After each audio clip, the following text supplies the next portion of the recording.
Imagine this. Every private message you send to your partner, your doctor, your friends, scanned by algorithms serving the state. Under the banner of protecting children, the EU chat control proposal is building the infrastructure for exactly that. It's not about catching monsters, it's about protecting them. And it's about turning every European citizen and everybody that talks to a European citizen into a transparent subject whose thoughts and conversations are open for inspection. Because what if you were critical towards your own government? What if you participate in the crime of wrongthink? The true monsters are letting rapists, murderers, and pedophiles through open border policy, letting reoffenders and illegals stab your children to death whilst gaslighting you into thinking that your privacy must be made illegal because they need to protect children. This is not about protection, not for you anyway. It's about control.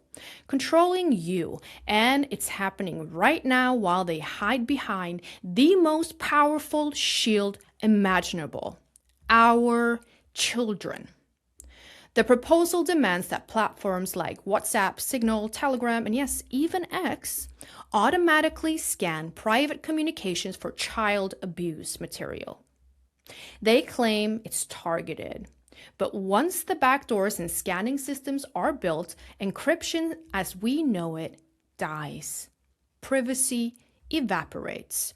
It's the foundation for a mass digital surveillance dressed up as compassion.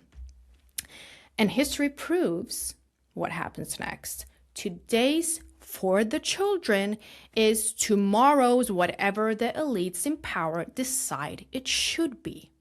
You might have thought that the proposal was dead, as the European Parliament already rejected major parts of chat control multiple times, including extensions of temporary voluntary scanning rules, which finally expired in April 2026.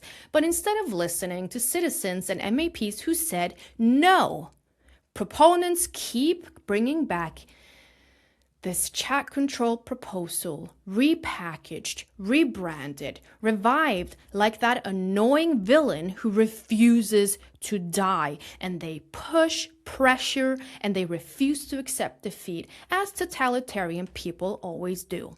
That persistence tells you everything you need to know that this isn't really about protecting children. It's about building permanent surveillance infrastructure no matter how many times it gets knocked down. Children are being groomed, raped, and trafficked across Europe right now.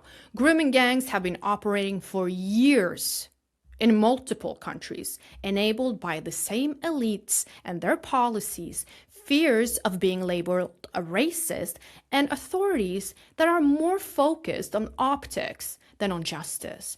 Real victims have been ignored or silenced, or both, while politicians are busy virtue signaling about online scanning.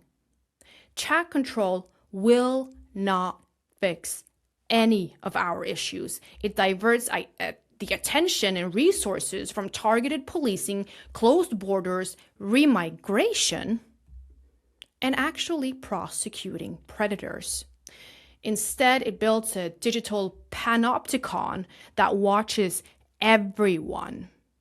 MAP Christine Anderson, she put it bluntly, if citizens know everything about government, that's democracy. When the government knows everything about you or any of its citizens, that's tyranny. This proposal doesn't make streets safer. It makes all of us suspects in our own private lives. It will equip authorities to monitor ordinary citizens' communications while shielding political elites from scrutiny over policy failure.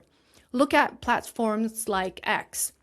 The EU has pressured them precisely because free speech exposes uncomfortable realities, stories of violence, grooming, and failed immigration policy that legacy media gladly downplay. Henry Novak's tragic case is just one example where truth broke through despite the resistance. They want control over information flow so that the public doesn't connect the dots on grooming, trafficking, and rising violence. Scanning your chats will not stop real predators on the streets, but it will potentially criminalize honest discussion about why these problems persist.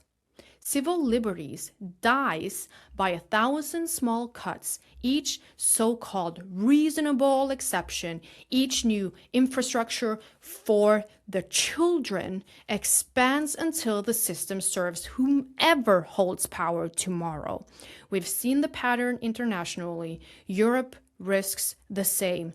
Tools justified by today's noble cause repurposed for tomorrow's control. And fundamental rights cannot be collateral damage for politically convenient theater. When emotionally charged issues like child safety are weaponized because it is being weaponized to justify mass surveillance, we have a duty to push back hard. Good intentions will not excuse ineffective, rights-destroying policies. Fear makes a poor lawmaker, and blind trust in the state is even worse. Privacy, encryption, and confidential communication are not luxuries. They are a foundation of a free society. You cannot claim to have a free society if we cannot speak or think or share freely. Most people speak honestly only when they trust that they're not being watched. Digital privacy is the modern expression of that ancient right. And turning private conversation into state-accessible data mines, that destroys trust, it destroys free expression, and it undermines democracy itself. This cannot be normalized, because once this is lost, these freedoms are actually brutally difficult to reclaim. European citizens still have the power and the responsibility, which also comes with the democracy, by the way, to speak out now. Contact your MAPs, demand real solutions to grooming, to trafficking, and to violence instead of tyranny. Use your free platforms, use X to express your concern, to pressure your politicians, to pressure the European Union. You have to, while they still exist, amplify the voices calling out the hypocrisy.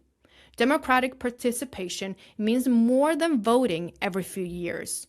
The future of privacy, your privacy, the future of truth, and the actual safety of your children is being decided right now. And you have more power than you think. Push back. You must push back now.